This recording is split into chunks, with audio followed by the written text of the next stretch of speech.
Hola, bienvenidos a la cápsula número 9, los cambios económicos, sociales y culturales de Occidente. El objetivo de hoy es reconocer las transformaciones económicas, sociales y culturales de la llamada Edad de Oro. Tras el fin de la Segunda Guerra Mundial, Estados Unidos, Europa Occidental y otros países capitalistas como Japón, Australia y Nueva Zelanda alcanzaron consistentes niveles de crecimiento económico y gozaron de un creciente bienestar social. Esta edad se extendió hasta la primera mitad de la década de 1970. Se entiende por edad de oro del capitalismo al proceso de crecimiento económico y bienestar social que vivieron los estados capitalistas por aproximadamente 30 años. Entre las causas que tenemos del crecimiento económico se encuentran: el fin del conflicto armado hizo que muchas personas debiesen volver a emplearse, y este exceso de mano de obra, dispuesta a trabajar por bajo salario, permitió abaratar los costos de la producción. En segundo lugar, tenemos los bajos precios del barril de petróleo. ¿Por qué ocurre esto? Porque hasta 1973 los productores de petróleo no estaban organizados ni tenían capacidad de presión, lo que favoreció el funcionamiento de la industria y el transporte. En tercer lugar, tenemos la economía mixta, donde los estados europeos comienzan a regular la economía para evitar nuevas crisis económicas. Cuarto, el reformismo y el pacto social. La economía debía estar regulada por el Estado, lo permitía establecer reglas claras para todos los sectores. Y por otra parte, los sectores sociales involucrados en la actividad económica tendieron a flexibilizar sus posturas para alcanzar una paz social. Y en quinto lugar, tenemos que Estados Unidos rompe su aislamiento y ayuda a la recuperación de estos países europeos a través del llamado Plan Marshall.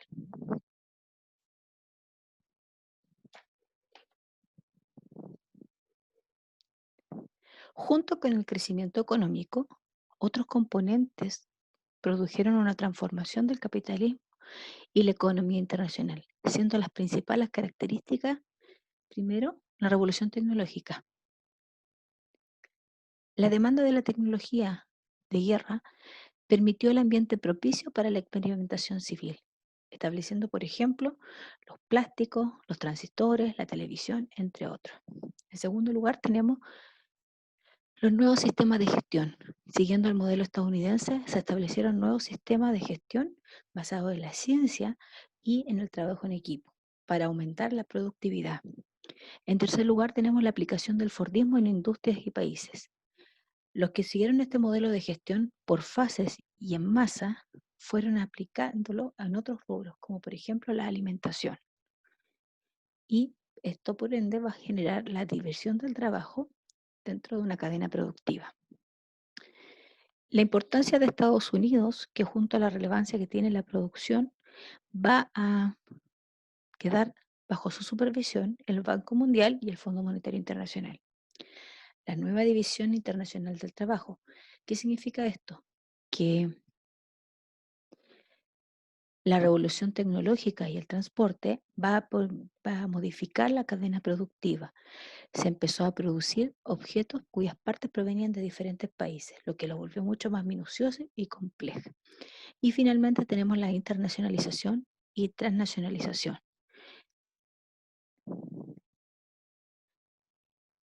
Lo que significa que se amplía el porcentaje de producción para exportar y simultáneamente las empresas deciden trasladar sus fábricas a otros países donde obtienen mayores beneficios. Por ejemplo, menores impuestos, no hay tantas leyes laborales, mano de obra barata, entre otras cosas. Hacia 1951, 6 países europeos van a constituir lo que se conoce como la Comunidad Europea del Carbón y el Acero, que fue el origen de la actual Unión Europea. ¿Qué implicancias tuvo esto desde el punto de vista político? Significó dejar atrás cualquier diferencia de carácter político o histórico entre los países que habían generado en algún minuto las dos guerras mundiales. ¿Cuáles van a ser las consecuencias en la economía socialmente? Primero que todo, vamos a tener el pleno empleo, el crecimiento económico de forma sostenida junto a las políticas estatales que van a provisionar de bienestar social a la población, van a asegurar el pleno empleo en casi la totalidad de la población en edad de buscar trabajo.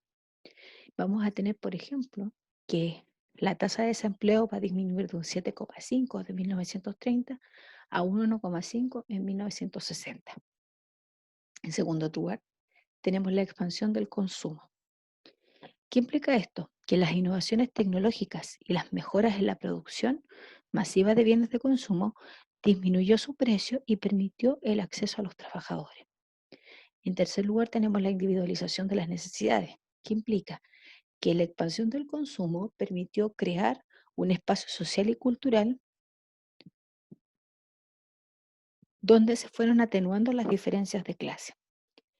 Pero a pesar de todos estos logros positivos, en cierta forma, la expansión económica no logra reducir la desigualdad en el ingreso, tampoco va a beneficiar a los sectores más pobres, pero sí va a beneficiar a lo que es la clase media y a los gremios que tienen la posibilidad de hacer presión, y al mismo tiempo va a tenderse a la despolitización y a la individualización de la sociedad. ¿Qué implica esto? Que comienza a alejarse la política de la población. Como no todo es beneficioso, van a ser los países en vía de desarrollo los que van a tener las mayores dificultades en este sistema. Desde el punto de vista político, vamos a tener países con institucionalidades débiles, que generalmente no cuentan con las leyes necesarias, donde existe polarización en cuanto a la raza, en cuanto a la etnia, en cuanto a las clases sociales. La forma de relacionarse es a través de la violencia, ya sean de grupos guerrilleros o también las Fuerzas Armadas, a través de golpes o regímenes militares. Desde el punto de vista económico, son países tremendamente dependientes del mercado porque se dedican especialmente a la exportación de materias primas. El ingreso es totalmente desigual, no se integran a una economía formal, sino que viven de una economía totalmente informal y existen altos grados de pobreza. Desde el punto de vista social, tienen nulo o muy precario sistema de protección social, un limitado acceso a los bienes básicos, altas tasas de analfabetismo y también no cuentan con la infraestructura pública necesaria, por ejemplo, hospitales, calles, entre otras cosas.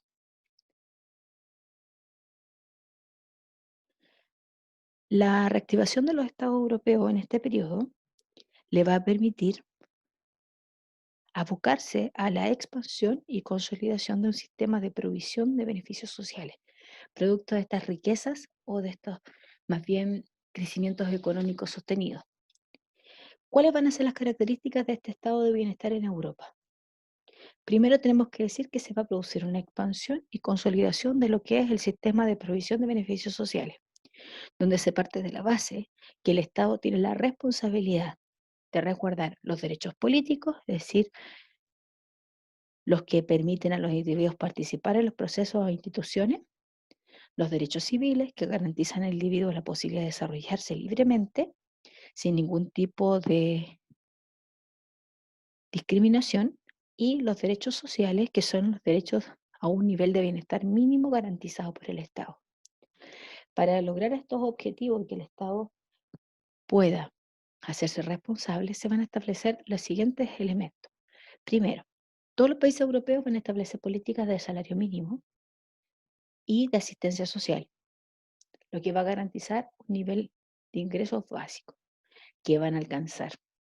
Segundo, lo que es seguridad social. Se van a establecer seguros, especialmente que son por parte del Estado, de accidentes laborales, de invalidez, de desempleo, y también se va a establecer una pensión equivalente al último sueldo que ellos tuvieron. Desde el punto de vista de salud, van a haber dos posibles alternativas. Una que fue en Inglaterra, donde el Estado se hace cargo del 100% de la cobertura, y el caso de Francia, donde el Estado va a establecer un seguro de salud para los ciudadanos a bajo costo, por el cual ellos se pueden atender fácilmente. Y desde el punto de vista de la vivienda, el Estado va a estar a cargo de la construcción de vivienda bajo costo o también de algunos subsidios para poder adquirir una residencia. Van a existir también varios cambios desde el punto de vista social y cultural. Uno de los cambios más significativos tiene relación con las mujeres y el trabajo.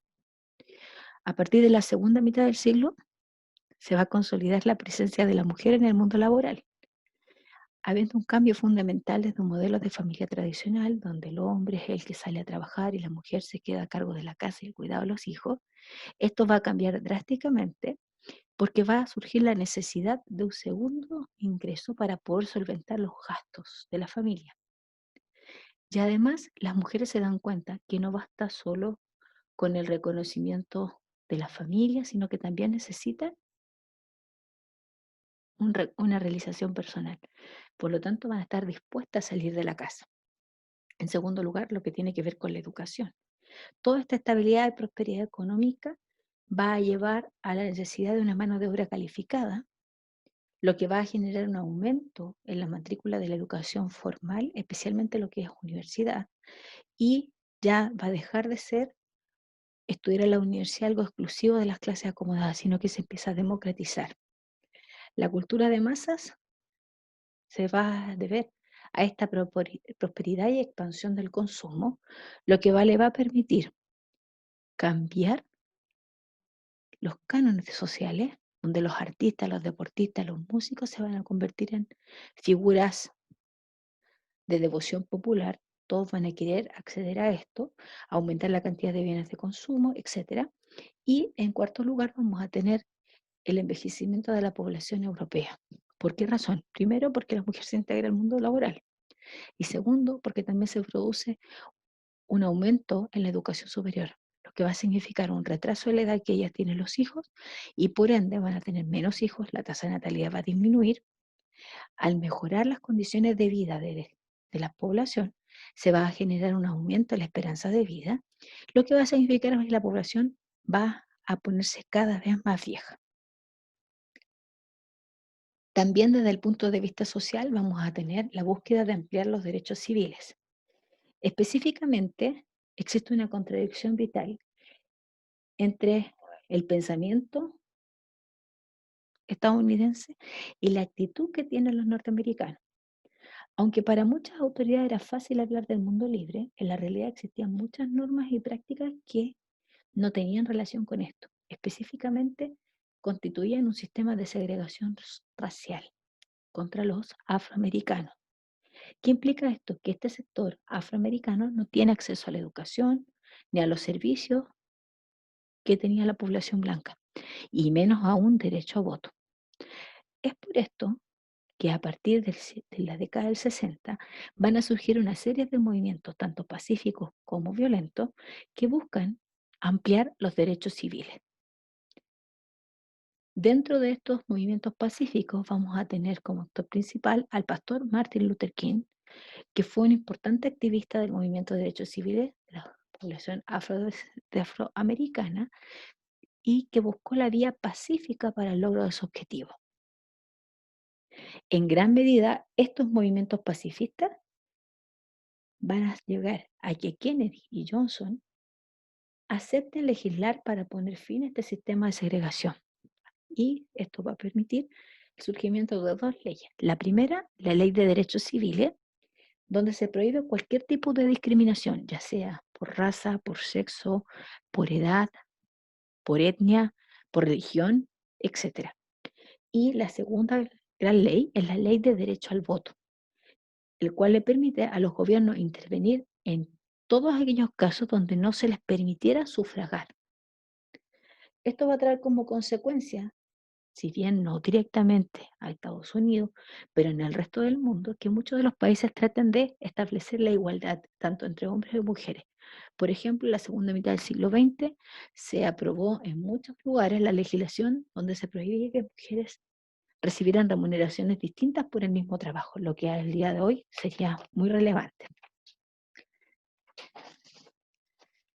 También vamos a vivir un cuestionamiento a todo lo que son los paradigmas políticos, sociales y culturales del bloque capitalista.